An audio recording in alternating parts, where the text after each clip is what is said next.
The New World Order. Those are the roots of trouble. I imagine that right now you're feeling a bit like Alice, tumbling down the rabbit hole. Let me tell you why you're here. You're here because you know something. What you know you can't explain, but you feel it. You felt it your entire life. That there's something wrong with the world. You don't know what it is, but it's there, like a splinter in your mind, driving you mad. It is this feeling that has brought you to me. This is your last chance. After this, there is no turning back. You take the blue pill, the story ends. You wake up in your bed and believe whatever you want to believe. You take the red pill, you stay in Wonderland, and I show you how deep the rabbit hole goes. All I'm offering is the truth, nothing more. For we are opposed around the world by a monolithic and ruthless conspiracy that relies primarily on covert means for expanding its sphere of influence, on infiltration instead of invasion, on subversion instead of elections, on intimidation instead of free choice, on guerrillas by night instead of armies by day. It is a system which has conscripted vast human and material resources into the building of a tightly knit, highly efficient machine that combines military, diplomatic, intelligence, economic, scientific, and political operations. Its preparations are concealed, not published. Its mistakes are buried, not headlined. Its dissenters are silenced, not praised. No expenditure is questioned, no rumor is printed, no secret is revealed. But I am asking your help in the tremendous task of informing and alerting the American people. And now, welcome to another episode of Down the Rabbit Hole. Here's your host from federaljack.com. It's Popeye. Ladies and gentlemen, welcome to another live edition. It is September 12th, 2013. Tonight, I'm going to be getting into a few different topics for you, ripping apart a few different things. I'm going to be reading for you in full Vladimir Putin's op-ed on Syria that is causing our faux lawmakers. God, these people are ridiculous. I have righteous indignation at Putin. How dare he? Americans are exceptional. Oh, okay. Actually, if you actually read the op-ed, I didn't see anything in there that was very rude or anything, very in your face or anything like that to the Americans. It was actually very factual. People in this country just don't like to hear the truth. They like to think that we still have some sort of moral high ground in our standing in this world after the past 12 years. But yeah, no. Anyway, so I'm going to read the entire op-ed because I know some of the news agencies they're reporting about it, but they're not really, their version of reporting. And I'm doing air quotes when I say reporting. So I'm going to read that. I'm going to get into a few things. But there's a piece of audio that I had wanted to play last night, but I just didn't have the time because it's about 15 minutes long. But it's kind of important for you guys to hear. This came out about 2 years ago. Like I said, I wanted to play it last night, but after getting into things and ranting the way I did yesterday and just talking to you guys, I didn't have time to play it in full, so I figured I would hold it over for tonight when I had some time. So I'm going to play that, and I got a few other things I want to get into. So first, let's get into the 9/11 stuff, because also, as advertised on Twitter and Facebook when I did the show advertisement earlier to let everybody know, hey, show's on tonight, I also have a clip from Glenn Beck, and it's going back in time. But I find that many people aren't aware of this little audio tidbit. And I keep seeing him coming out with these videos, and people are acting like because he's against the war in Syria, suddenly this guy is, he's good again. And I know that people like to think that he's genuine, but he's not. He's a scumbag. And if you don't remember the whole faux tears thing, I got something that's even worse. And it goes back to 2005. It's a little audio snippet. I'm going to play that for you guys as well. Plus, I want to get into a few other topics, including the Sixth Floor Museum and how they're blocking people from being in Dealey Plaza for the 50th anniversary. Everybody that is usually invited and partaking in the 50th anniversary festivities for the assassination of President John F. Kennedy. Usually the people that take part in all the anniversary ceremony each year to honor the president and remember his assassination in Dealey Plaza there in Dallas have not been invited and they're being blocked. The city is enacting an all-out police state. If you're wearing literally the wrong type of clothing, will get you arrested by Dealey Plaza on the 22nd this year. If you're wearing the wrong type of clothing, they're going to come and arrest you. If you're holding signs or anything up, if you're a protester, if you're protesting them blocking you out, they'll arrest you.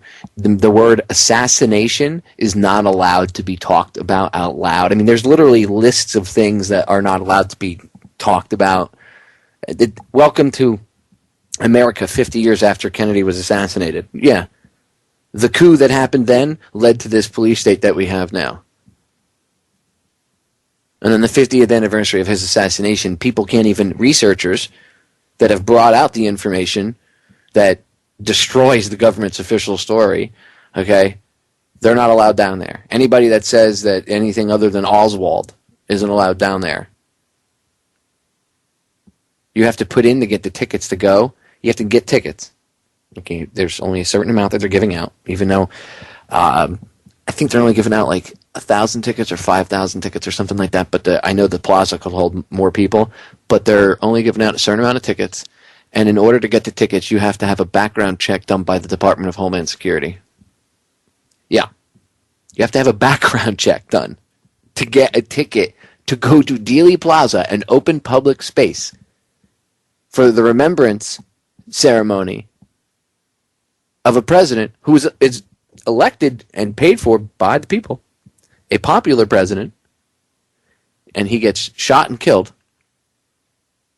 And now you're not allowed to go to the 50th anniversary remembrance ceremony of it unless you have a ticket and you get a background check. Well, because Al-Qaeda might, it's a huge event. They might seize upon it. Really? You mean Al-Qaeda, the same people that killed Kennedy? You mean they might seize on it? So instead of banning everybody else, how about you ban the CIA? I know.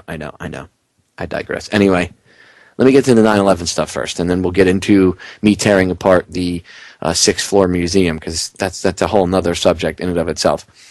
This is psychologists explaining 9/11 truth denial, and explaining the denial that people go through, and that you witness when you try to enlighten people and you give them evidence and they just don't want to believe it. This is psychologists explaining it. You'll hear David Ray Griffin's in here a little bit too, but listen what the psychologists have to say. At this point, we have 9 years of hard scientific evidence that disproves the government theory about what happened on September 11th, and yet people continue to be either oblivious to the fact that this information exists or completely resistant to looking at this information. So the question becomes why? Why is it that people have so much trouble hearing this information? From my work, I think we would be remiss not to look at the impact of trauma. My name is Marty Hopper, and I'm a PhD clinical psychologist. I've been working and living for the past 30 years here in Boulder, Colorado. For the past 11 years, my work has focused on helping people who have experienced personal trauma. Now, as we know, the horrors of what happened on 9/11 were televised all over the world, and they were televised, in fact, live. We witnessed the deaths of almost 3,000 of our fellow Americans. We know this had a very severe and traumatic impact on a majority of the population. I myself cried for weeks after September 11th. A friend of mine who is a psychologist in practice here in Boulder said that her caseload increased tremendously after 9/11, and people that she hadn't seen in 10 years were coming back into her practice. So I think it's safe to say that collectively as a nation, because of what happened on September 11th, we experienced trauma.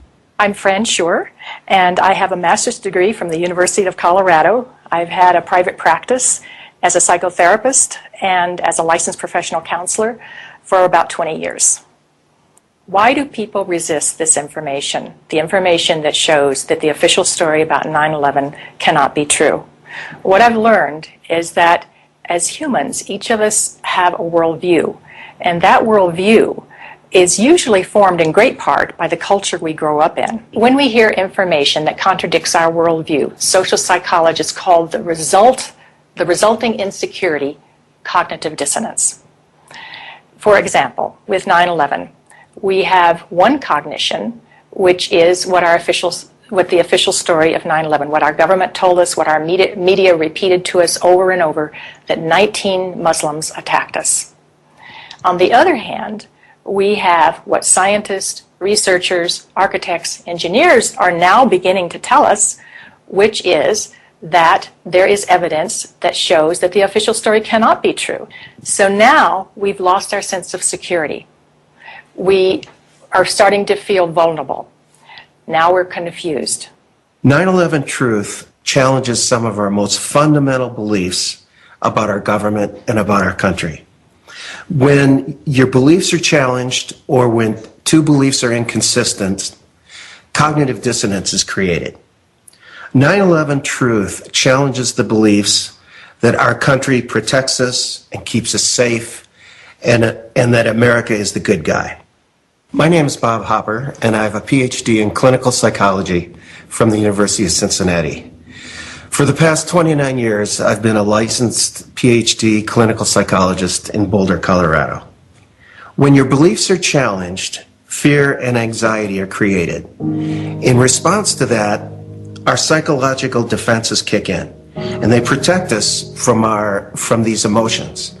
Denial, which is probably the most primitive psychological defense, is the one most likely to kick in when our beliefs are challenged.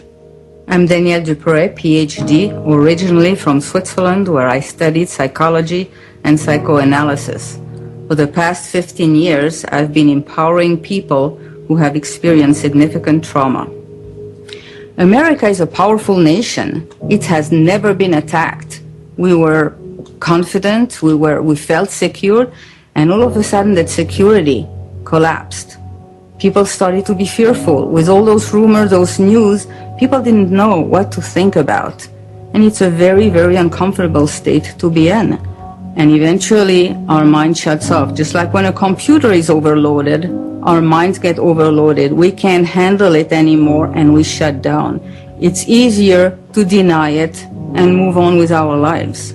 What some of us will tend to do is deny the evidence that's coming our way and stick to the original story, the official story, and to try to regain our equilibrium in that way. Another thing we can do is decide to look at the conflicting evidence and be sincere and be open-minded and look at both sides of the issue and then make up our own mind about what reality is. I'm Dorothy Lorig. I have a master's degree in counseling psychology from the University of Colorado, and I've been practicing reevaluation counseling for over 16 years. If we can think of our worldview as being sort of our mental and emotional home, I think all of us will do just about anything to defend our homes, to defend our families, and so I see that with people, and I saw that with myself when my brother tried to talk with me about it, of don't mess with me, don't mess with my home, don't mess with my comfort with how things are. And about a week later, I read a lengthy article by Professor Griffin about why he believes the official account of 9/11 cannot be true. And it was a very well-researched article. I was in my office at the time. I sat there and I felt my stomach churning. I thought maybe I was going to be sick. And I leaped out of my chair and ran out the door and took a long walk around the block, around several blocks, and just broke down. I understand now that what was happening was my worldview about my government being in some way my protector, almost like a parent, had been dashed, and it was like being cast out into the wilderness, I think is the closest way to describe that feeling. And I sobbed, felt like the ground had completely disappeared beneath my feet. And And I knew at some point during the walk that I knew that I was going to have to become active in educating other people about this, that for me to retain any sense of integrity, I was going to have to take some action. I couldn't just let something like this go. Many people respond to these truths in a very deep way. Some have a visceral reaction like they've been punched in the stomach. To begin to accept the possibility that the government was involved is like opening Pandora's box. If you open the lid and peek in a little bit, it's going to challenge some of your fundamental beliefs about the world. Well, here are a few of those spontaneous initial reactions to hearing the contradictory evidence about 9/11. I don't want to know the truth, or I'd become too negative and psychologically go downhill. I'm not sure I want to know. If this is true, then up would be down and down would be up. My life would never be the same. Fran, I refuse to believe that many Americans could be that treasonous. Someone would have talked. But these are beliefs. They are not scientific facts. But these beliefs do keep us from looking at the empirical evidence. I'm David Ray Griffin. I taught philosophy of religion and theology at the Claremont School of Theology and Claremont Graduate University.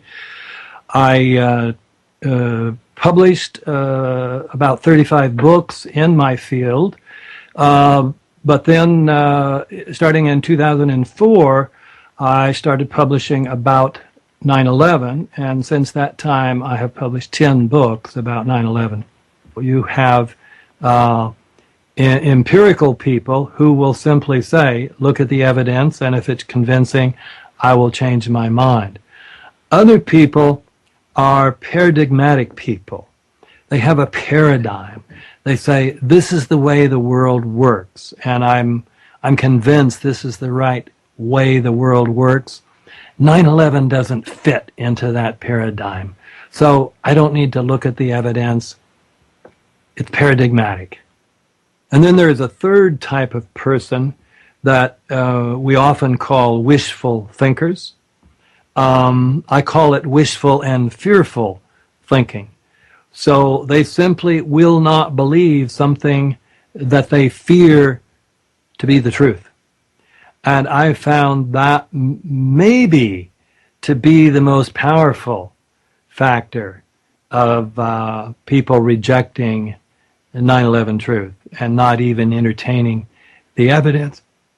So whenever we say, I refuse to believe, we can be sure that the evidence that's coming our way is not bearable and that it's conflicting with our worldview much too much. Denial protects people from this kind of anxiety. As I thought about all of these responses, I realized that what is common to every one of them is the emotion of fear. People are afraid of being ostracized, they're afraid of being alienated, they're afraid of being shunned, they're afraid of their lives being inconvenienced, they'd have to change their lives, they're afraid of being confused, they're afraid of psychological deterioration, they're afraid of feeling helpless and vulnerable. And they're afraid that they won't be able to handle the feelings that are coming up. None of us want to feel helpless and vulnerable. So we want to defend ourselves. And the way we often do that is with anger. So then we become angry. And when we become angry, then we become indignant. We become offended. We want to ridicule the messenger. We want to pathologize the messenger. And we want to censor the messenger. So how can we overcome this resistance and denial? The first thing is to meet people where they're at. One thing is that we need to raise people's awareness about this through what I would call gentle dialogue and gentle questioning. My name is John Freedom. I'm a counselor in private practice here in Tucson, Arizona, which I've been for the past 20 years. I hold a master's level certification in NLP, which is neuro-linguistic programming. So it doesn't work to challenge people's belief or immediately tell them, I know the truth about 9/11, but a good way is to ask questions, ask open-ended questions, and lead them into a dialogue and discussion about it. One of the ways to deal with the trauma is to find the answers. That's why I think it is of such importance to have a comprehensive investigation? I believe that to be the kind of country that we think we are, we have to face some of the things that are not as we think they are. I'm Robert Griffin. I am a licensed psychologist practicing in Pennsylvania for 25 years. I am a member of Psychologists for Social Responsibility, and I am past president of the Northeastern Pennsylvania Psychological Association. Thinking that we're above such things, that it could happen in other countries, but it couldn't happen here, that's a lack of humility, and that's excessive pride.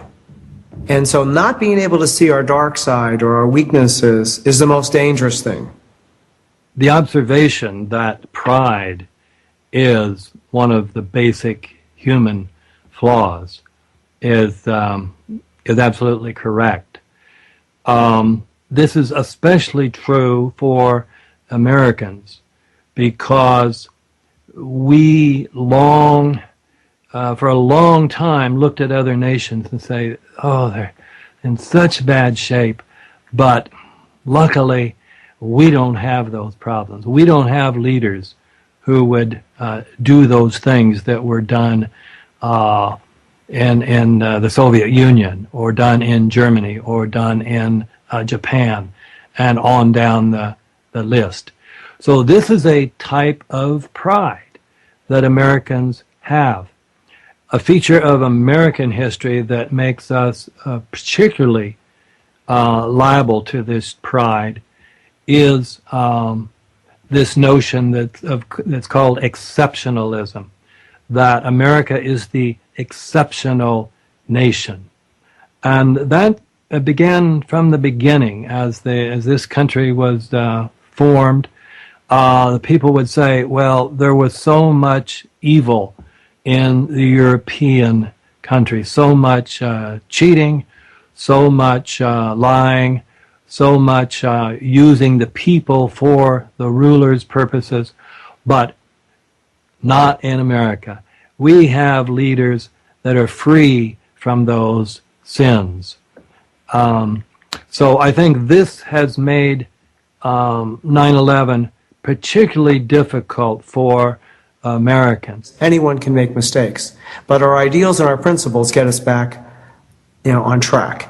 This is one of the defining issues of our time. So we need to understand that questioning is patriotic. Questioning is what we're supposed to do as citizens. That's our duty. When we come to the national level, when something like 9/11 happens, we need to be sure that we have a real investigation into who the perpetrators are, and then we need to be sure that those perpetrators are held legally accountable. It's part of the healing process on the individual level as on the collective level.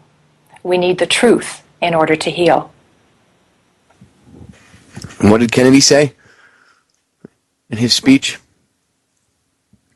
He quoted the Athenian lawmaker Solon, who decried it a crime to shrink from controversy. You're not doing the right thing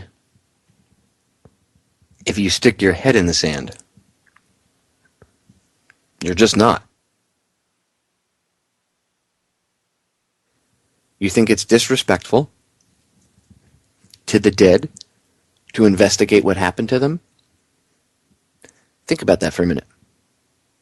Because that's often the excuse used. Oh, it's so disrespectful to question the official story. How dare you? All those people died. They were killed. Appeal to emotion. How is that disrespectful? If a loved one of yours was murdered by somebody and the police had arrested somebody and accused him of the crime, but evidence came out that that person didn't do it and they were innocent and that the real killer was still free, wouldn't you want to go after the person that really killed your loved one? Or would you be happy and okay with settling for putting an innocent man who didn't do it in prison for the rest of their lives? Now, I'm not saying bin Laden's innocent, but the guy's dead and he was a fall guy.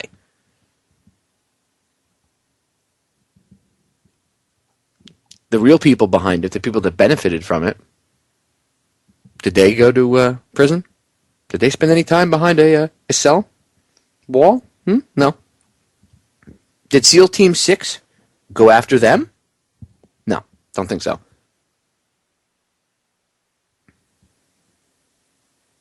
If you want to honor the people that were murdered that day, and they were murdered, make no mistake about it, and all the people that have been murdered since then, in the name of that murder, well, then the proper thing to do is actually investigate it.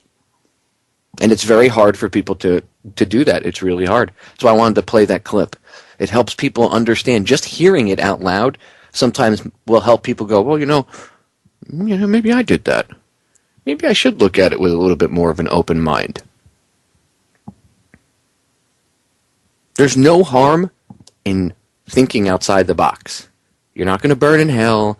You're not going to be labeled a terrorist or a patriot, maybe by the powers that shouldn't be, but who really cares what they say? At this point, if you don't realize that they're liars already, I mean, really? Their opinion is totally invalid, as is everything they ever say to us, right? Any of their excuses. So who really cares what they have to say? Think outside the box. Don't be afraid to think. Put the fear away. Use a little bit of logic. We're going to break. We will be right back. Stay tuned. I got a ton more things I want to get into. We'll be right back. We are back, ladies and gentlemen. Staying in the vein of 9/11 for a second, I brought up Glenn Beck earlier. Now, most of the listeners don't need to be told how much of a douche canoe this guy is, okay? But for those of you that aren't sure, Glenn Beck is a fake, okay? He's got his own little network now. Just because he doesn't think that bombing Syria is a good idea doesn't mean that he cares about you. You know, he would be affected, and so would his kids as well, as if World War III started. So he has a little bit of a personal vested interest in that. But he still pushes a lot of propaganda. He's still for picking a fight with other countries. Just because he doesn't want to get into Syria doesn't mean he hasn't talked about we should bomb Iran. He denies that FEMA camps are real. Says that they're not. Oh, they're fake. They don't exist. Has, what's his name? James Meggs from Popular Mechanics on, who, if you do a little research on James Meggs, by the way, every time Fox News and Glenn Beck or CNN or any of these people have this guy on, if you do a little research on this dude, he has no engineering background whatsoever. Okay? None. In fact, the original editors over at Popular Mechanics were fired before, a couple months before that 9/11 piece came out. The one that led to a book. Yeah. That they use to try to discredit anybody that talks about 9/11 truth, or the reality of that day, whatever you want to call it. Anything against the government's official version. The guy's a turd. The guy has no engineering background whatsoever. He used to work for Entertainment Weekly. And this is the guy that they're, running around and having him talk. And when you listen to him talk, when he's asked a question, he has to think about the answer, and you can tell it's a scripted answer, something that, he's obviously from their book, that kind of research.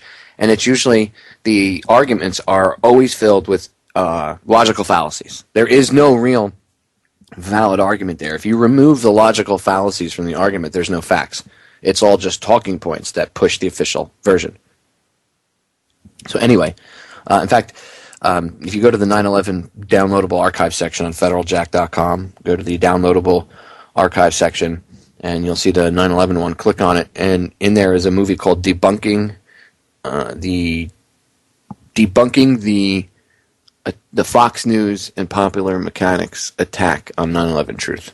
and watch the film. I actually took one of the last pieces that Fox News did with James Meggs, and I broke it down, and I showed so much evidence that they're lying. It's just incredible. But I show you all about who he is.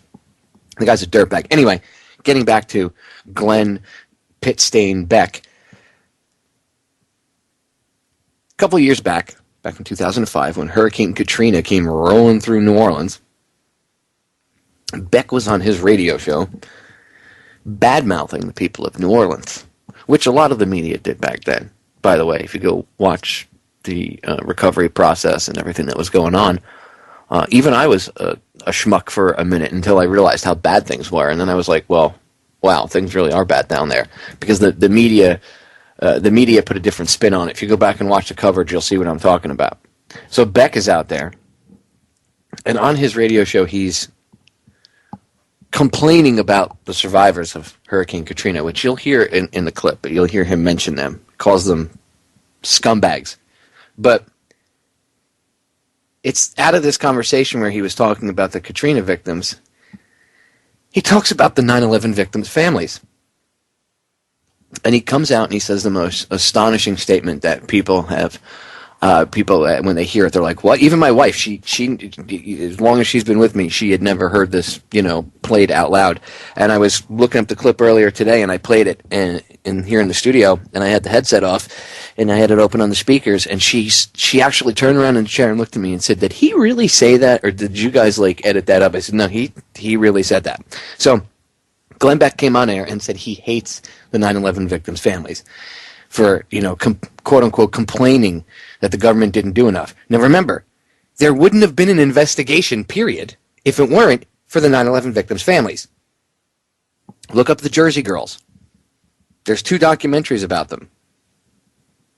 9/11 Press for Truth, and then 9/11, the 9/11 families in their own words, or something like that. Both of them, you see the Jersey Girls, they were called. If it weren't for them and the other families pushing, there wouldn't have even been an investigation, period. But these are the people that Glenn Beck was talking about. So I just want to make everybody clear. I want to remind everybody of the mindset of this man, because there are good people that buy into his crap. So I just want everybody to remember the mindset. And don't forget, you can go on YouTube and you can see the video where that famous Fox News video where he went out crying, "Oh my God, blah, blah." Well, you can see right before he went out, they were putting stuff in his eyes to make him tear up. And he's laughing and giggling about it. Yeah, you can go watch that too. Gotta love the internet. But let's take a listen to what Glenn has to say about the 9/11 victims' family, shall we? Let me be real honest with you. And I don't think anybody on talk radio, I don't think anybody in their right mind is going to ever say this out loud. But I wonder if I'm the only one that feels this way. It took me about a year to start hating the 9/11 victims' families. It took me about a year. And I had such compassion for them, and I really, I wanted to help them, and I was behind, let's give them money, let's get started, all of this stuff. And I really didn't, all the 3,000 victims' families, I don't hate all of them. I hate probably about 10 of them. But when I see, 9/11 victim family, on television or whatever, I'm just like, oh, shut up. I'm so sick of them because they're always complaining, and we did our best for them. And again, it's only about 10. But the second thought that I had when I saw these people and they had to shut down the Astrodome and lock it down, I thought, I didn't think I could hate victims faster than the 9/11 victims. These guys, when you see, and it's really sad, we're not hearing anything about Mississippi. We're not hearing anything about Alabama. We're hearing about the victims in New Orleans. This is a 90,000 square mile disaster site. New Orleans is 181 square miles. 108.2% of the disaster area is New Orleans. And that's all we're hearing about are the people in New Orleans. Those are the only ones that we're seeing on television are the scumbags. Again, and it's not all of the people in New Orleans. Most of the people in New Orleans got out. It's just a small percentage of those who were left in New Orleans or who decided to stay in New Orleans, and they're getting all of the attention. It's exactly like the 9/11 victims' families. There's about 10 of them. that are spoiling it for everybody. You heard it right from his mouth. That's not me making any of that up. That's not creative editing. That's the real Glenn Beck. See, when you're a piece of crap, it has a tendency to leak out at times. And that's usually when they'll go back and they'll make statements apologizing for things they said that might have offended somebody. I didn't really mean it. It was for radio. Mm-hmm. His inner turd was leaking out. That's what you just heard. He is a scumbag. I mean, you just heard him say, I can't stand an unwitting victim's families. There's like 10 of them. Some of them I can deal with, but there's like 10 of them I can't stand. Well, I guess that would include Bob McIlvaine, whose son was a New York City firefighter, and his post-mortem showed that he wasn't killed by falling debris or anything like that. He was killed from an explosion inside while he was entering one of the buildings. I forget which building he was entering, but he was entering one of the towers, and as he was entering it, there was an explosion, and he was killed by the explosion. That's what the medical examiner said. Bob McIlvaine's talked about this many a times. So I guess Glenn is calling Bob a scumbag. Maybe you should go look at videos of what Bob looks like. This is the nicest little man you've ever met. He's not old. He's a little guy. Nice, very, very nice man. I'll tell you what, though, I wouldn't want to cross him, because he'd probably knock Glenn Beck's lights out. That guy's got the heart of a lion. And Glenn Beck's calling people like him scum, and the Jersey girls. You know, if it weren't for these people, there wouldn't be any information out there to the general public. The general public would be sitting there drinking up the Kool-Aid going, oh my God, I love my country. Thank God George Bush and the Department of Nazi Security keeps us safe. Yay. You know, I'm proud to be an American where at least I think I'm free. Right? But no. These people wanted justice for their family members, for their loved ones. They won't sell out. So he goes from attacking them, then he goes and he attacks the people in New Orleans that couldn't leave. Well, first of all, let's remember something there, Glenn. There's a little bit more to it than, oh, the levees just broke. There's a lot of witnesses that said they heard explosions. Oh, they would never dynamite levees. But wait a minute, didn't they just dynamite levees a couple years ago and flood all sorts of farmland because they said they needed to, even though the levees were holding the water back just fine, and they said they had to save a town that was this little old raggedy town anyway, and people were wondering why the hell they were going to save it because half the town was boarded up. But instead they flooded all this farmland. And then, of course, George Soros came in and bought all that farmland up. Oh, that's part of the story that you weren't told either. So they'll dynamite levees there, but you don't think they would dynamite levees to flood the poorer sections of New Orleans? Really? You don't think that they would sacrifice the poor sections for the richer sections, right? Really? Come on. And this guy's blaming the people that couldn't afford to leave their areas. I've never evacuated and pulled my stuff out there in a hurricane. I can't afford to. I have to ride it out. There's a lot of people that are like that. Are they all scumbags too, Glenn? The scumbags who didn't get out and wanted to stay behind. Okay. Next time there's a storm, Glenn, what I'm going to do is I'm going to call you on your crap, and I think everybody else should too. I think people should call into your radio show, and next time there's a storm headed for a populated area, we're going to call you on your crap since everybody should get out, and you're such a bazillionaire with all your money in your little studio there. You can fund hotel stays for everybody that has to evacuate. You can fund the hotel and food, perhaps even a little bit of gas. You can foot the bill for that. How's that sound? How does that grab you?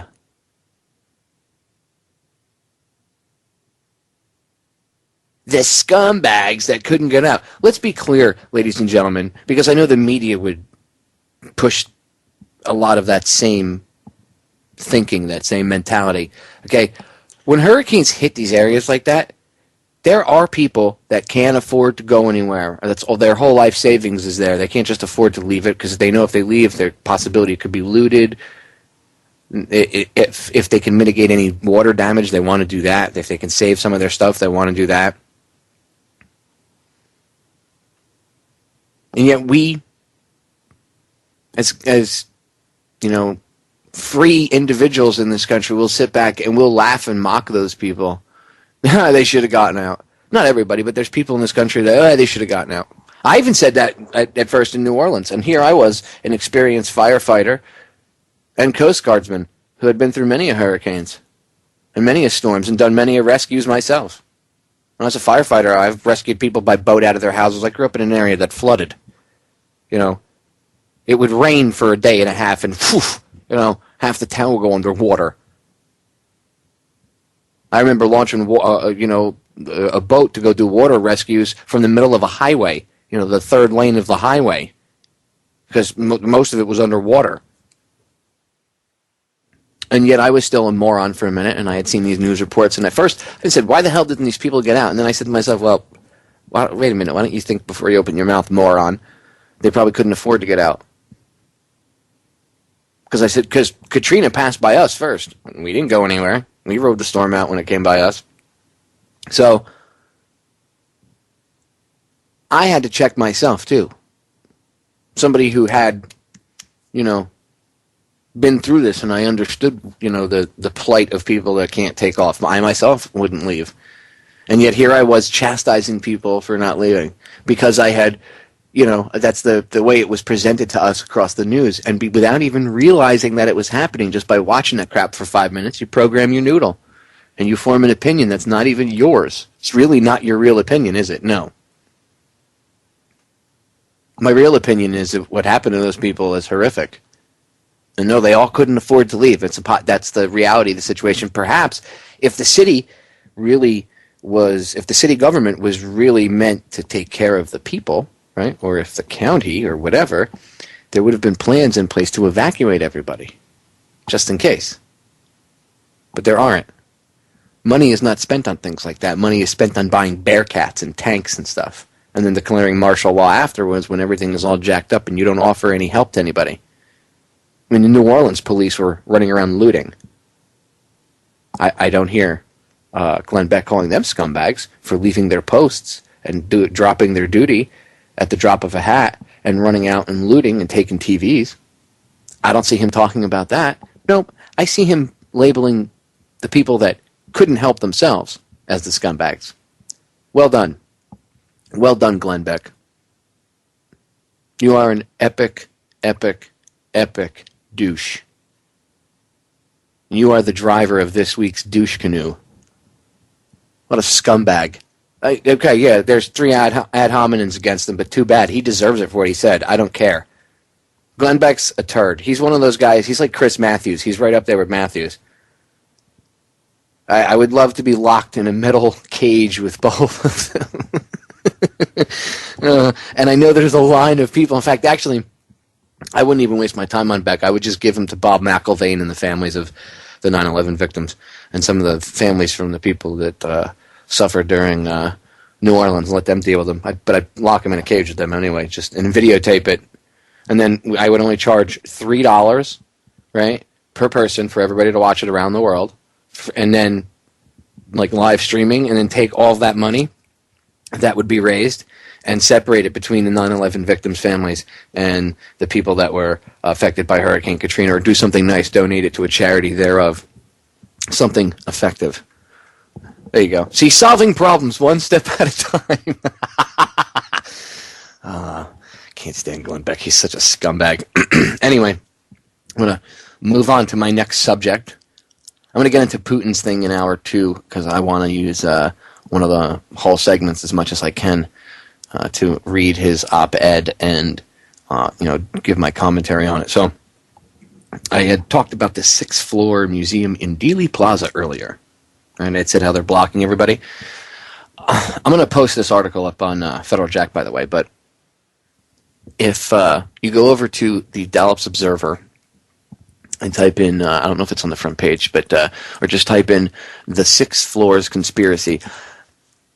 I will drop it in the chat, by the way. There's a chat room that goes with underneath the pop-up player. You can also access that chat room from a tab on Truth Frequency or from Federal Jack. It'll bring up, when you click on the Listen Live button there, it'll bring up the pop-up player with the chat. If you go to the chat, I'm going to drop the link for the article so you can see the article if you want right on the Dallas Observer for yourself. It's in the chat. Go check it out.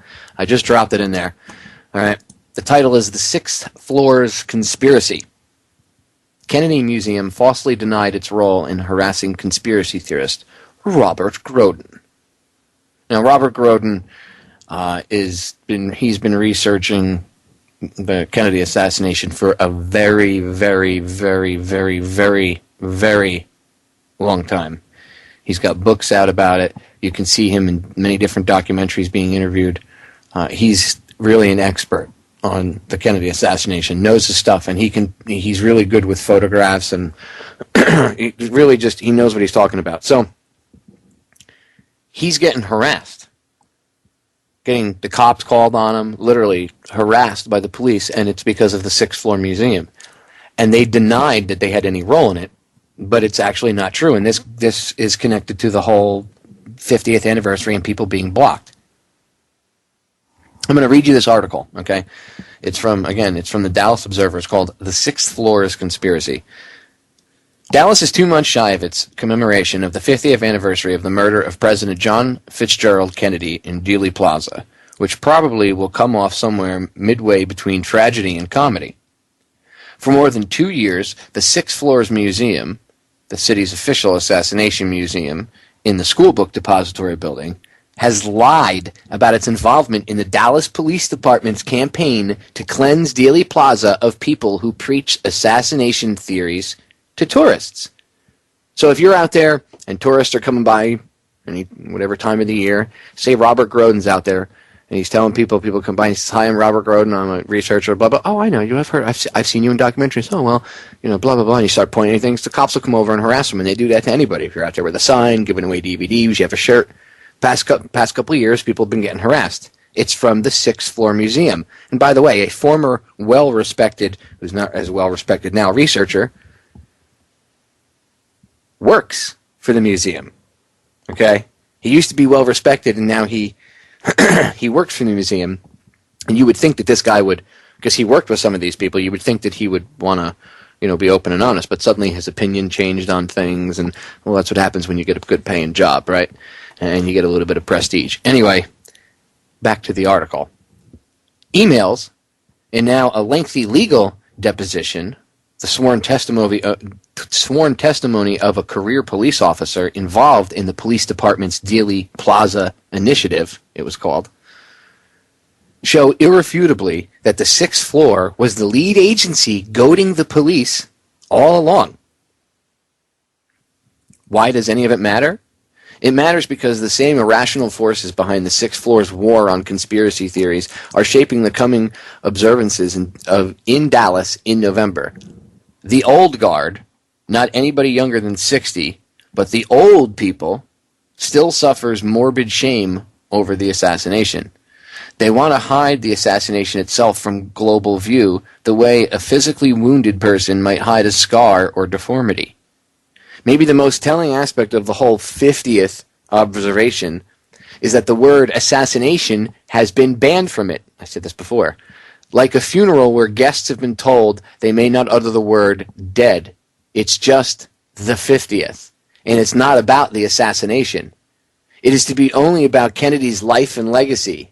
Why would anybody celebrate Kennedy's life in Dallas? This is where he got shot. In this bizarre effort to mask the true nature of the event, the old guard has enlisted, of all things, the Sixth Floor, the very museum that is supposed to explain the assassination. In April 2011, when I started reporting on a police crackdown on free speech at Dealey Plaza, I told you the director of the Sixth Floor, Nicola Longford, insisted to me that neither she nor her museum had any role in the crackdown's most dramatic episode, the arrest and jailing of Robert Groden. Robert Groden is an author who was a consultant in 1978 to the House Select Committee on Assassinations, and in 1990 was a consultant to Oliver Stone in the making of the film JFK. Before his arrest on June 13, 2010, Groden had been ticketed by city police more than 80 times for selling books and magazines in Dealey Plaza. All of those tickets were thrown out by city courts, who found that Grodin had violated no law or ordinance. So the city tried to get his attention a new way. They hauled him off to jail. Grodin is 68 years old with health problems. He told me that when he was taken to Lou Sterrett Justice Center in Dallas, he told anyone who would listen that he needed to take important prescription medications while there. But he was not allowed access to his medications during his overnight stay in jail. Grodin is now suing the city in federal court for civil rights violations, and that suit has produced a trove of city emails. On June 14, 2010, the day after Dallas Police Sergeant Frank Gorka arrested and jailed Grodin, Gorka emailed his boss, then Deputy Chief Vincent Golbeck of the Central Patrol Division. Gorka wanted Golbeck to know that even though Grodin was already out of jail, quote, he did not enjoy the jail experience, end quote. Gorka tells Golbeck in the email that Grodin was in jail for 9 hours and had to pay a bail bond of $339 to get out. And then he tells him the best part. Grodin, quote, was not allowed his medications, end quote. So this cop is bragging to his boss that Grodin wasn't allowed his medications, and he's like, haha, you know, we made it rough for him. They could have killed him. And they're bragging about it. I mean, this article, and the article goes on. You have to read the whole thing. Again, go to the Dallas Observer. I'll post a portion of it up on Federal Jack with a link to the full article on the Dallas Observer. But you get the point. Grodin's 68. He's an old man, and I'm not making fun of him by saying that, but he's an older man, and he's out there selling books and magazines. And what do they do? Even though the court has found that the 80 tickets that this guy got, 80 tickets thrown out. 80 tickets just chucked.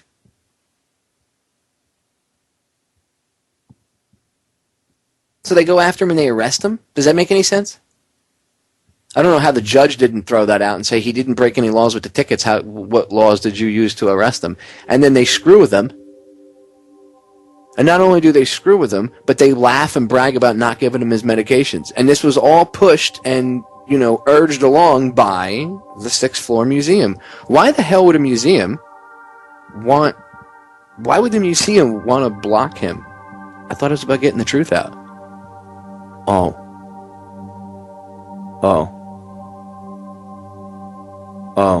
I guess it's not about getting the truth out. Scumbaggery at its finest, ladies and gentlemen. So, you know what? If you're into the JFK assassination, pack your bags and head down to Dallas, because there's a lot of stuff going on there anyway. Everybody that's been researching this for the past 50 years has shown up. Go down there. Don't let them lock you out. Screw them. Show up in Dallas, November 22nd, 2013, for the 50th anniversary of the assassination of John Fitzgerald Kennedy. We're going to break. We're back in 3 minutes. Don't go anywhere. Ladies and gentlemen, we are back with hour number 2 here on tonight's live edition of Down the Rabbit Hole. It is September 12th, 2013. And as promised, here in hour 2, I'm going to get into Syria. I know. People are tired of hearing about it, but until impending World War III is kicked back a notch, we have to talk about it, right? It is the way it is. So, with that in mind, I want to read Putin's op-ed in the New York Times that came out on September 11th, yesterday, and that is, oh my God, all these people are, on TV, Putin can kiss my butt, and John McCain, I find it offensive that Russia's involved. I find it offensive that you're still walking around a free individual. How's that, John, war criminal McCain? I find it offensive that you open your mouth and speak freely and that you're not in a jail cell or perhaps have paid for your crimes. Anyway, it's called A Plea for Caution from Russia. What Putin has to say to Americans about Syria. And by the way, I dropped the link in the chat room if you want to go read it. You can actually see it. Again, go to the chat room. That's why I use the chat. I actually use it just to drop links and say hi to everybody once in a while. But I use it exclusively for dropping links in there so you people could see what I'm talking about. I love to try to give you guys access to the same evidence, so not only can you see it, but then you can pass it along to your friends, family, loved ones, whatever, and show them as well. That's how this whole thing works. Anyway, here we go. A plea for caution from Russia. What Putin has to say to Americans about Syria. Recent events surrounding Syria have prompted me to speak directly to the American people and their political leaders. It is important to do so at a time of insufficient communication between our societies. Relations between us have passed through different stages. We stood against each other during the Cold War, but we were also allies once and defeated the Nazis together. The Universal International Organization, the United Nations, was then established to prevent such devastation from ever happening again. The United Nations founders understood that decisions affecting war and peace should happen only by consensus, and with America's consent, the veto by Security Council permanent members was enshrined in the United Nations Charter. The profound wisdom of this has underpinned the stability of international relations for decades. Now, I think the UN's full of crap, but again, this is a professional op-ed from Putin to us. He's bypassing Obama because he tried already dealing with him. This is him appealing to us and the Congress, right, and the general public. Just keep that in mind. The United Nations founders understood that decisions affecting war and peace should happen only by consensus. And with America's consent, the veto by Security Council permanent members was enshrined in the United Nations Charter. The profound wisdom of this has underpinned the stability of international relations for decades. No one wants the United Nations to suffer the fate of the League of Nations. Actually, there's a lot of us that do, which collapsed because it lacked real leverage. This is possible if influential countries bypass the United Nations and take military action without Security Council authorization. So he's saying you're going to undermine the whole foundation of the United Nations by going to the United Nations for, to Security Council for clearance, and Russia and China veto your action and say no, and then you go, well, we're just going to do it anyway. Well, then what's the point of having the United Nations? And you're in, at least in Putin's, what he's trying to put across is that's taking a step back, which it kind of is taking a step back, but I mean, we can put the United Nations aside, going against everybody else in the world and, just waving our Johnson in their face and saying, we're America, we can do whatever we want. That's a bad thing. We are going to piss a few people off, and could cause us a problem. I remember another country that did that back in the late 30s, early 40s, and it prompted a action by a couple different countries to attack it. So maybe we should, pay heed. Anyway, back to the article. The potential strike by the United States against Syria, despite strong opposition from many countries and major political and religious leaders, including the Pope, like that matters, will result in more innocent victims and escalation, potentially spreading the conflict far beyond Syria's borders. A strike would increase violence and unleash a new wave of terrorism. I agree with that. It's just going to make things worse. It could undermine multilateral efforts to resolve the Iranian nuclear problem and the Israeli-Palestinian conflict and further destabilize the Middle East and North Africa. It could throw the entire system of international law and order out of balance. Which is true. It could really, really throw a wrench in the works. And if they don't realize that, I mean, obviously these people have to realize that Obama and his administration and McCain, he's such a schmuck. Somebody called him on that and said that to him, and he was like, "Oh, they're not going to do anything. Bad. They're not going to do anything." Really? Yeah, Syria's not going to do anything. Israel already attacked them 4 times and they didn't do nothing, so we got them. Okay. How many times do you think you can poke a tiger before it eventually swipes and takes your face off? Huh, John? But let's not worry about that. Right. Syria is not witnessing a battle for democracy, but an armed conflict between government and opposition in a multi-religious country. There are few champions of democracy in Syria, but there are more than enough Qaeda fighters, I guess they dropped out Al-Qaeda, but there are more than enough Al-Qaeda fighters and extremists of all stripes battling the government. The United States State Department has designated al-Nusra Front, the Islamic State of Iraq, and the Levant fighting with the opposition as terrorist organizations.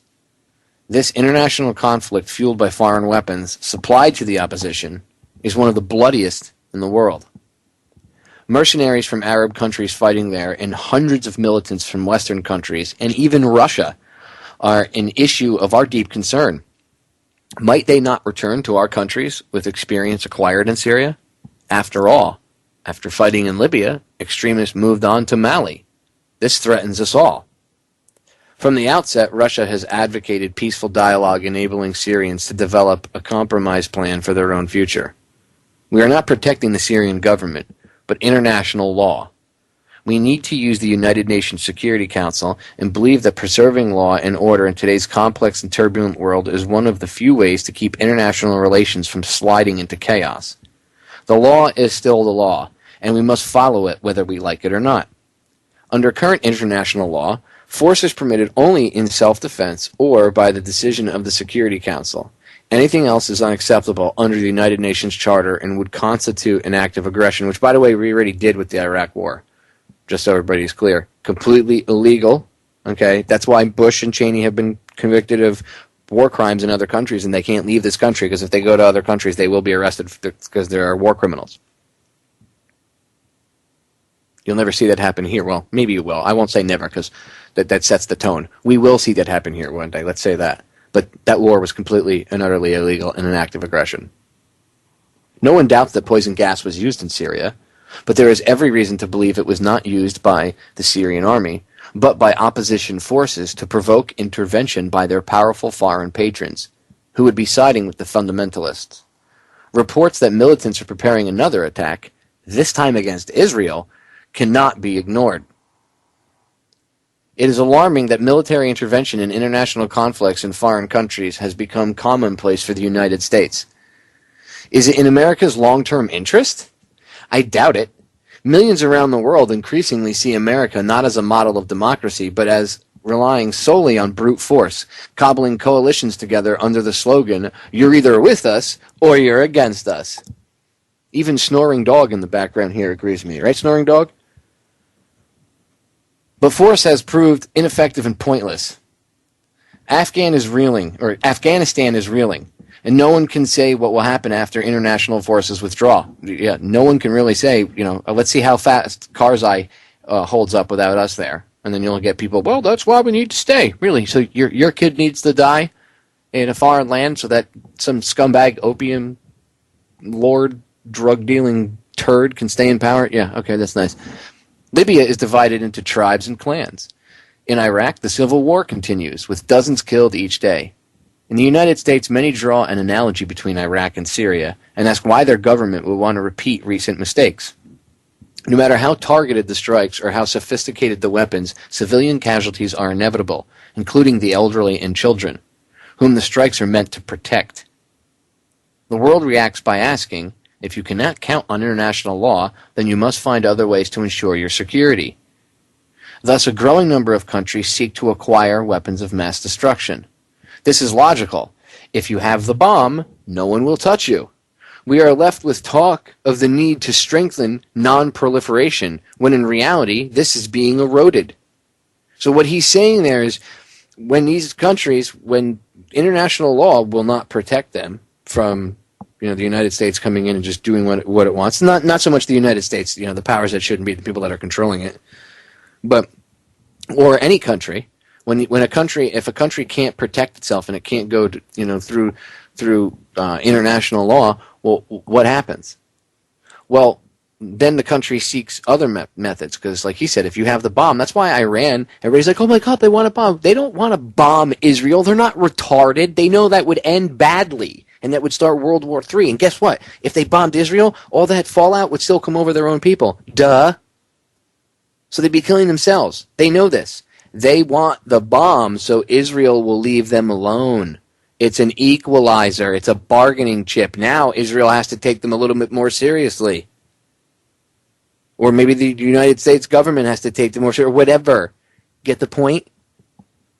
And that's what he's saying there.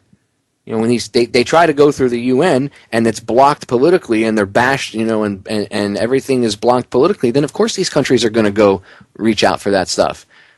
And you have people at the same time running around, non-proliferation, blah, blah, blah, and you're totally eroding everything.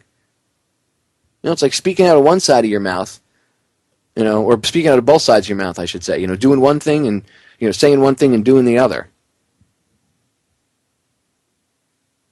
Back to the article. We must stop using the language of force and return to the path of civilized diplomatic and political settlement.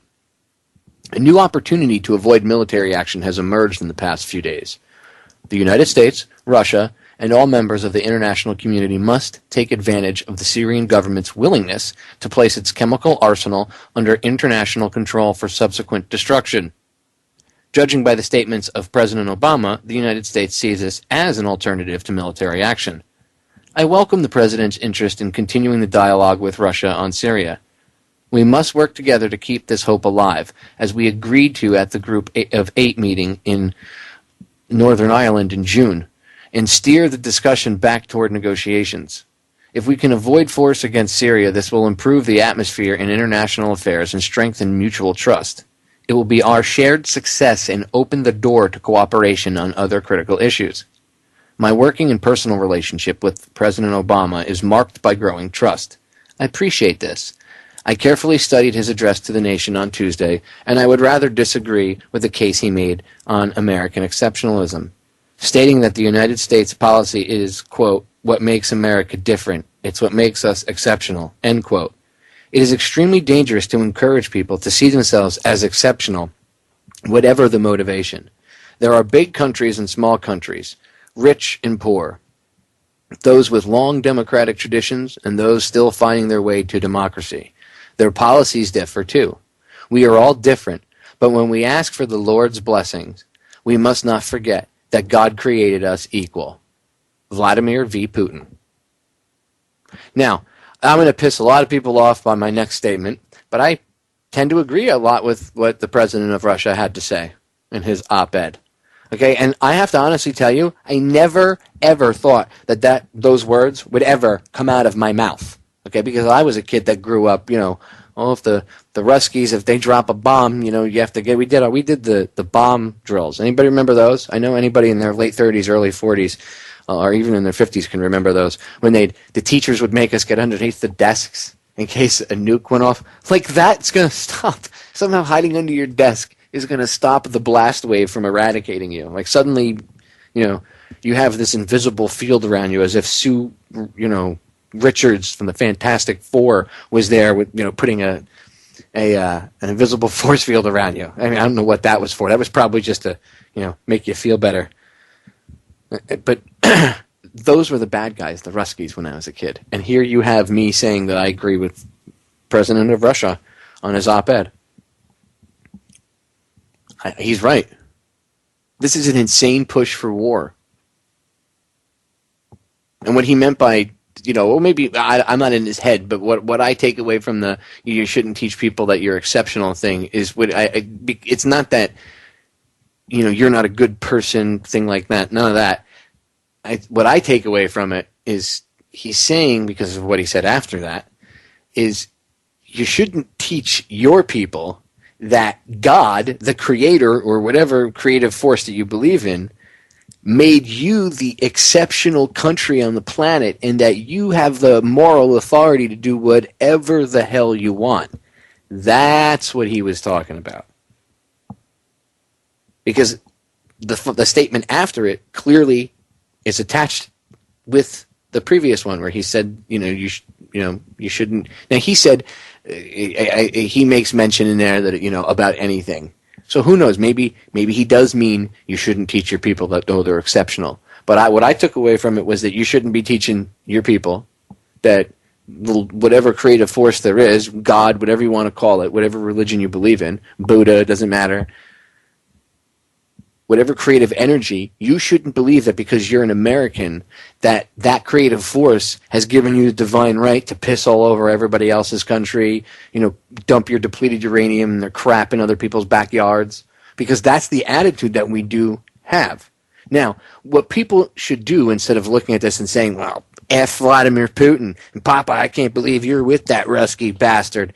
How about pulling your head from your anus for a minute if that is your viewpoint? Many people will understand what Putin was saying, but if you want to look at that viewpoint for a second, perhaps look at it this way. You're getting to hear somebody else's opinion that's not in this country. Well, it's a foreign politician. Of course he's going to talk crap about us. Okay, look, how about you just pay attention for a second, right?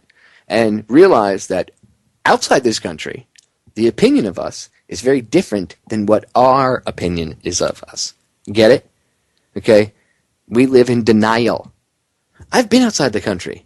I was in Holland hanging out in Amsterdam with my wife when Dick Cheney shot that lawyer in the face. Remember that when he was the vice president still? Or, well, he was really the president. But when he was the controller of Muppet, that's George W. Bush. That's my little nickname for him, by the way, in case the new listeners don't know. I call him Muppet. So if you ever hear me refer to the Muppet, that's George W. So Cheney shoots this guy in the face. I looked at my wife and I was like, ugh. I just face palmed it. I was like, oh, he's not my vice president. I was ashamed. I was literally ashamed. I was like, oh, God, no. I was ashamed for other reasons, too. But, I mean, it just, because when I saw the opinion and the way people talked about America, and it's not, well, America's hated because we're the most exceptional country and people are jealous. No. People used to love this country. See, I'm old school. I grew up around the old schoolers. My mom was born in a foreign country and came over here. And I grew up still being able to be exposed to like my grandmother and her friends and my mother. And their attitudes are much different. And that reflects the way I feel too. Okay? People need to seriously start to, like, take a step back and start to look at things with logic. You know, back in the day, the wool wasn't pulled over their eyes as easily. Of course, they didn't have the internet, so they did have to rely on certain things, and that what media was controlled. But imagine if they had the critical thinking skills that people had 60 years ago with the internet of today, because people today don't have critical thinking skills. Not all of them. Most of that stuff's getting bred out of them at young ages. But can you imagine if they had that critical thinking ability, the critical thinking skills? People would listen and understand this stuff. People would be able to hear what Putin had to say. And I'm not saying he's great. I mean, the guy, he does his own thing in his own country, but that's his country.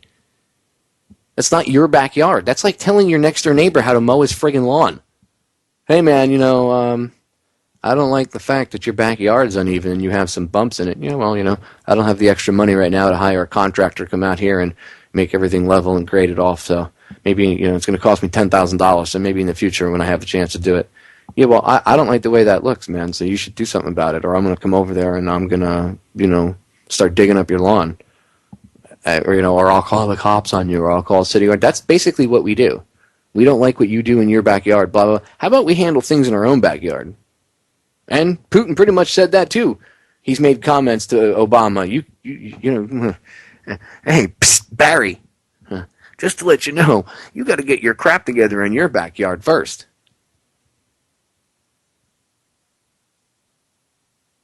People really need to, not really the country, I would say about 85-90% of the country is behind not going in there. Even the troops. 75% of the troops don't want to go in. 75%. Army Times. 75% of the troops don't want to go in. They don't think it's justified. There's idiots in there that are like, yeah, man, it'll get me back to work. I don't care. Justified. Morally right thing to do. I don't know how anybody thinks it's morally right to blow up people to stop other people from blowing them up. Think about that for a minute. Hey, we're going to come save you with humanitarian bombs.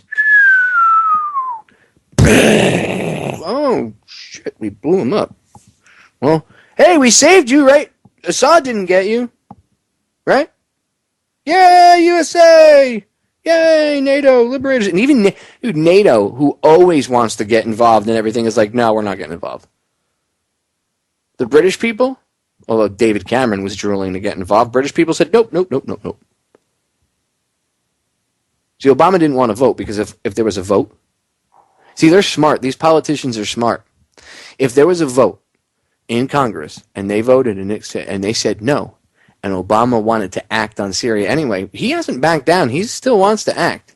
Okay, but if he wants to act and the Congress had voted no, and then he moved the gun on it anyway, it would be him and his administration that would be doing it, right? That's a war crime. He would be literally committing a war crime. Don't think that that probably wasn't brought to his attention from one of his advisors, because I guarantee you it was. I'm willing to bet any amount of money it was. It's like the whole mission accomplished fiasco. If you research that, a lot of people don't like Jim Fetzer, but he's talked about this numerous times. I've had him on the show to talk about this subject. If you look up the mission accomplished fiasco, there's evidence to show that Saddam Hussein wasn't hung. That guy that was hung, that was actually one of his lookalikes, and which was his wife said the same thing when she went and visited him in jail. She came out screaming after she saw him in the cell for like a minute. And not even a minute. She was like, "That's not my husband. Where is he?" It's one of his lookalikes. But there is evidence, and according to the evidence, it shows that him and his sons were both killed at the same time in an airstrike. And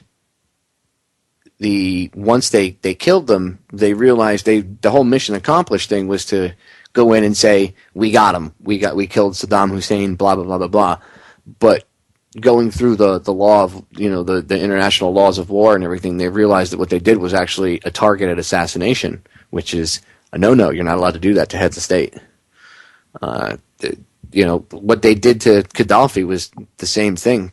Except the way they got away with that is they said the rebels did it and they had no control over how they got, But even though Hillary Clinton later admitted that they lured Gaddafi out, drone striked his ass, and then let the rebels go get him. See, but since they didn't technically do the killing, right? They only drone striked his convoy, and then the vermin came in and tore him apart. I guess it's different. They can, what do they call that? Plausible deniability. Ugh. Anyway, the mission accomplished fiasco says that they killed him and his kid, or both of his kids, both of his sons. That's why the sons were blown apart, and they had to come up with this, the argument of them getting killed by rocket fire and all this stuff in that the fight with the special forces.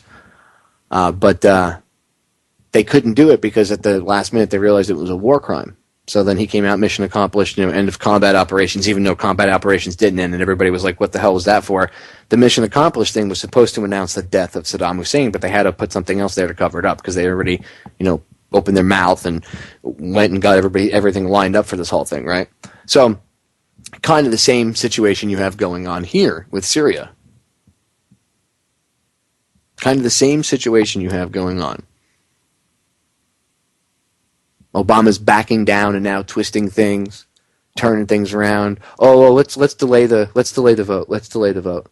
For what? What are they going to pull off some sort of false flag event? Blame it on Syria? Oh, look, Syria attacked. They must be really pissed because now Syria's like, hey, here we signed today. Syria signed the treaty that everybody said that they hadn't signed and that they're not a part of it. Well, Syria signed it. They sent a letter officially to the UN. Now what? Now what? You just got checkmated, dude. Now if you attack him, it's openly aggression. And it's openly violating international law. I mean, not that he's not a war criminal now and hasn't violated law, but... Anyway, I got some more stuff. Oh, wait. One of the people that Kerry quoted trying to push for Syrian intervention, they just found out she's a liar. She's connected to the Syrian rebels. Oh, yeah. We'll be right back. We're back, ladies and gentlemen. So you guys, I want to tell you something really quick. So you guys, if you ever hear me refer, this is for the new listeners, the older listeners already know this, but if you ever hear me refer to snoring dog, and you hear in the background, ever so slightly, a snoring sound or a little sound that sounds like a little chainsaw, that's my little 8-pound sidekick, Monster. She's about 6-7 years old now, and she's my little sidekick. She used to hang out with her older sister. The older listeners know I had a 14-year-old service dog named Lulu, my golden retriever, who passed away a few months back. And they were compadres. And she used to hang out with her, but and they both used to hang out here in the studio with me anyway, whenever I did my show. But she doesn't like to be alone ever since her sister died. So she hangs out with me in the studio live. I don't kick her out. I don't have the heart to. So she has a bit of a snoring loud issue, and once in a while in the background you'll hear her. You might hear her, and I have to reach out and rub her belly so she stops. So I just wanted to let everybody know, if you ever hear me refer to snoring dog like I did earlier, that's who I'm talking about. My little 8-pound sidekick there on the floor. Anyway, yes, I'm talking about you, monster. So anyway, I want to get back on Syria here, and I have two pieces of audio I want to cover really quick. One of them is kind of, I guess, today's definition of irony, because you can look up, the real use of the word irony, by the way, not the incorrect use that everybody uses. But if I wanted to start a new segment, I guess I could call it, Popeye's weekly irony segment, or today's definition of irony. Well, today I'm going to play a piece for you, this audio clip. It's from CNN, and of course I'm going to have to stop it and make fun of it. But they're talking about this lady named Elizabeth O'Baggy, and CNN had her on. Other networks have had her on. John Kerry used her testimony and things that she had said to push for intervention in Syria, speaking to Congress. And you find out that she lied about some of her background, but this lady already had a shady background, because she's got this shady connection to the Free Syrian Army. So it's like, okay, you have connections to the Syrian rebels, and then you come at everybody like you're an independent person, and you're pushing for intervention on behalf of the rebels, but in the background you have this backdoor connection. But I find it ironic, whatever you want to say, I find it highly ironic that CNN is reporting about wagging the dog, right? Who wags the old question of, does the dog wag the tail or does the tail wag the dog? Faking a war, that's where the term wag the dog comes from. Go watch the movie. But in the clip, you'll hear them make reference to the movie. But I just find it ironic that CNN, of all people, is talking about faking, putting people, fake testimony on and pushing for war. I mean, remember, they're the ones pushing for Syria. I mean, they haven't even had a conversation where they've had a debate whether or not we should go in, whether or not it's illegal. If you look at all their coverage, it's just, we need to go in. There's not even a debate about it. It's their line is, I guess CNN's line is, we need to go in. That's their stand. So they're doing everything to push for it. Of course they are. But I just find it ironic that they're talking about wagging the dog and faking stuff to drag people into a war when, psst, you guys are guilty of said thing yourselves. Let's get to the clip. Do you remember the movie Wag the Dog? The black comedy about a fake war sold to the American people by public relations professionals and a Hollywood producer. We can't avoid a war. We're going to have the appearance of a war. Or do you remember Thank You for Smoking? An attempt to pull back the curtain on how this town really works. The message Hollywood needs to send out is smoking is cool. Those two films and their somewhat exaggerated takes on DC came to mind today because of this woman, who has regularly appeared on CNN and other networks. I travel with groups where we actually can kind of identify the more extremist checkpoints. Elizabeth O'Baggy. As the Obama administration prepared its case for military force, O'Baggy wrote an op-ed for the Wall Street Journal in which she pushed back against the narrative that the rebels are al-Qaeda-led extremists. She argued that, quote, moderate opposition groups make up the majority of actual fighting forces. There is a real moderate opposition that exists. The op-ed was cited just days later by Senator John McCain and Secretary of State John Kerry, as Kerry testified before Congress. Dr. Elizabeth O'Baggy. She works with the Institute of War. She's fluent in Arabic. O'Baggy was a senior analyst at the Institute for the Study of War. But it turns out she also works for an organization that advocates for the Syrian rebels, the Syrian Emergency Task Force. That was not disclosed at the time. Today, the Institute for the Study of War fired O'Baggy, saying in a statement, quote, Contrary to her representations, Ms. Elizabeth O'Baggy does not, in fact, have a PhD degree from Georgetown University. ISW has accordingly terminated Ms. O'Baggy's employment, effective immediately. Even so, the founder of ISW defended the content of the op-ed as rock solid in an interview with Politico today. Still, it's all part of this weird world in Washington, an echo chamber of paid pseudo-experts. A doctor who is not a doctor, writing an op-ed testifying for the rebels without disclosing that she is paid for by a rebel advocacy group, and it all ends up as evidence in a case for attacking. As has been said, why does the dog wag its tail? Because the dog is smarter than the tail. If the tail were smarter, it would wag the Right. If the tail were smarter than the dog, then the tail would wag the dog. Right, so who's smarter? The small tail, the little government organization that wants war, or the dog wagging? Because the dog, us, thinks that we're in control of the tail. Maybe, in reality, the tail's in control of the dog. I just find it ironic that CNN is doing a piece about, this woman. They have no choice, because obviously it's come out that she's lost all credibility, which, again, CNN's pushing for war. You have a media network pushing for war. Go look at all their footage. Go look at all the footage in the past couple weeks, when they're ramping up the talks of striking Syria. Go look at the footage from CNN. Have you seen a debate on whether or not they might bring on Rand Paul here or there, or somebody like that, to talk about and then tear apart for a few minutes to give the appearance of debate about it. But have you actually seen a logical debate at all about attacking Syria? I mean, now you have to, because now they're addressing things because the alternative media community hammered them and they have no choice. But still, they're not even covering it in a independent type of way, a non-attached to either side, a journalistic reporting on the reality. That's not there. Nope. Their stance is pretty much, we need to go in. I mean, they had, it was on a CNN show the other day. Who was it they had on now? I can't remember who it was. They had,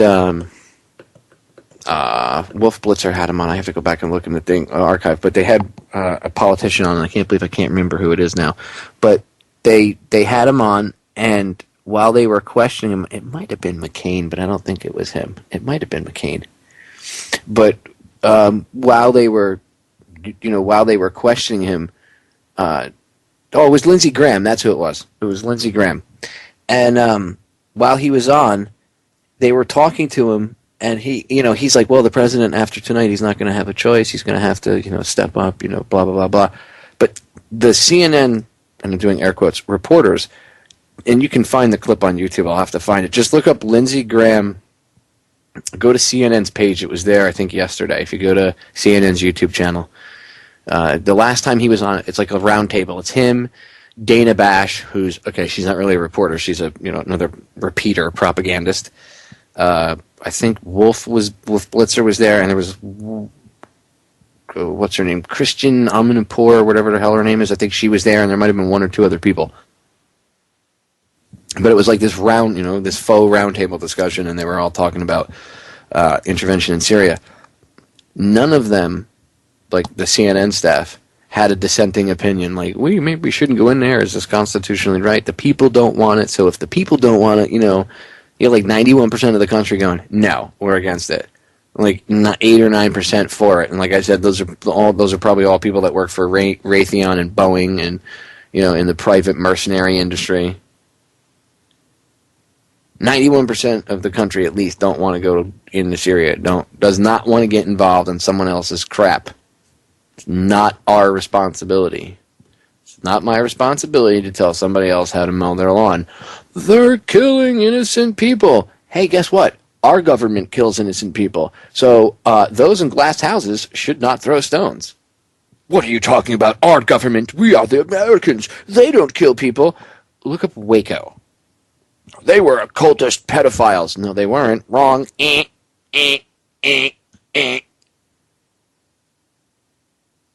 Koresh wasn't a pedophile. He wasn't molesting children.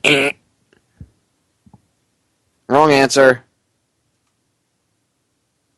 That's the crap you were fed. That's the propaganda that was fed to you by the media. Wrong answer. He's not a pedophile. He was amassing weapons. He had a license to deal weapons, and actually, he was in the gun shop when the ATF was down there one day, and the ATF was talking to the owner, and he said, "Well, he's actually right over there." And David Koresh he walked in while they were there, and the agent got pissed.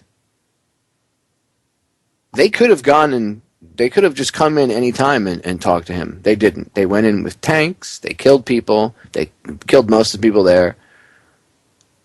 Set shaped charges off on the top of what they called the vault, blew it inward, and there was women and children inside, so of course the force of the blast went inside and turned everybody in there to goo. Killed all of them in there.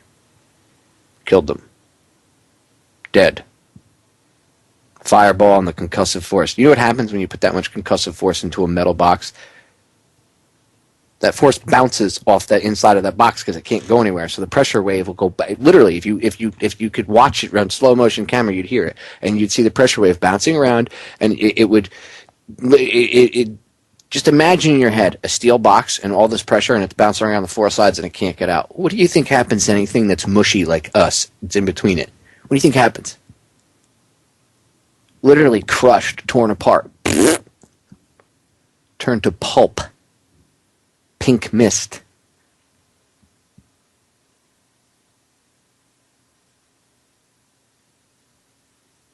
Go watch the video footage of the special ops guys rolling out of the back of the tank and engaging people that were running out of a burning building, unarmed people that were running out of a burning building for their lives, and they were being mowed down by automatic weapons fire. Not from a lone gunman with an AR-15 who bought it legally, hell-bent on taking out the government because he's a veteran and he's pissed off. No. Active-duty special operations soldiers that you see them roll out and take a knee out of the back, and they proceed to open fire on unarmed people with automatic weapons that are fleeing a burning building.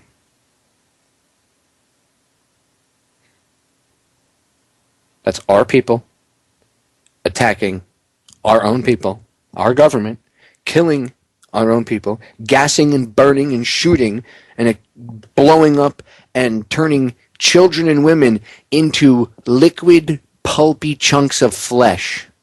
Right here, in the good old land of the free, home of the brave, because I'm proud to be an American, where at least I think I'm free. That happens right here in this country. And yet we want to go into someone else's, well, not we, the powers that shouldn't be that have their hands on the controls, want to go into a foreign country and bomb somebody else to teach them a lesson, as if we have the moral high ground. We don't have the moral high ground at all. I'm telling you, when you go to a foreign country and you look at how the foreign countries look at us, we're a joke compared to what they used to look at us like. They used to respect us. They used to respect us and our Constitution and the freedom that we stood for and the ideas that we stood for, but not anymore, because we don't stand up against our government anymore. We don't stand up for the right thing. We don't tell this small, tiny, little group of individuals that we outnumber 100 to 1. We outnumber them. They don't outnumber us. We outnumber them at least 100 to 1, if not more, 1,000 to 1, 1,000,000 to 1. We outnumber them. And yet they control things and they push us into war. They drag us into fights that we should not be getting into. Your sons and daughters, how many of you out there have kids that want to join the military in the next couple of years? I know I have a 17-year-old nephew. He's like 16, 17 years old, and he wants to join the Marines. And I am highly set against him joining the Marines. And I can't control him. I'm not going to come at him from that angle, because if I did, that would push him right into the Marines' arms. Instead, I'm going to show him the truth. I'm going to show him, let him hear from guys that have been there themselves. Former Marines, good friends of mine. I don't want to see your kids. I don't want to see my nephews. I don't want to see anybody's kids go fight and die for crap. I don't want to see your fathers, your brothers, your husbands, your wives. I don't want to see them die. I don't think any of you do either. And if we start dropping bombs in Syria, you're going to see that. I mean, they're forcing people to get out of the military. They're literally forcing people out. Early retirement. For everything under the sun, busting balls. They can. They're pushing people out. For the sequester. And then suddenly now we might go into Syria and now they stop. Now they're not throwing anybody out. They want to keep people. Because we might need them. But you just sheared, a bunch of our forces. So we don't have the money to hold these people in the jobs that you hired them for and training them for 5 or 6 years. So you're firing them, letting them go, retiring them out of the military. You're wanting to close stores on bases, the PX. Can't have that, right? I mean, can't give the military families that sacrifice a lot, can't give them a break where they can just go get food and stuff and it's not like they get discounts. It's just it's tax-free. They still pay basic prices for stuff. I mean, it's just that without the taxes, you'd be surprised how much stuff actually costs. They want to close those down. They don't want to give the Marines certain equipment that they need if they're out in the battlefield. I mean, if you're going to put guys out in the battlefield in harm's way, then give them the equipment to keep them safe. No, we can't do that. Let's get them killed, right? Yeah, that's cool. That's fine. But hey, let's go bomb another country. We got the money to do that, right? Can't take care of our own guys. Can't even give them the proper equipment they need. But you're willing to run into someone else's backyard and about $1.5 million per cruise missile, and they're talking about lobbing, what'd they say, like 1,000 cruise missiles they wanted to use to take out the targets in Syria? What's 1,000 times 1.5 million? How much money is that? You feel like paying that? Because that debt's going to get added on to what's going on right now. These scumbags in power aren't going to pay that. They're never going to pay taxes. You really think they care about how much debt they add on? No, they don't care. Just, hey, we'll just press the print button. Fire those printing presses up.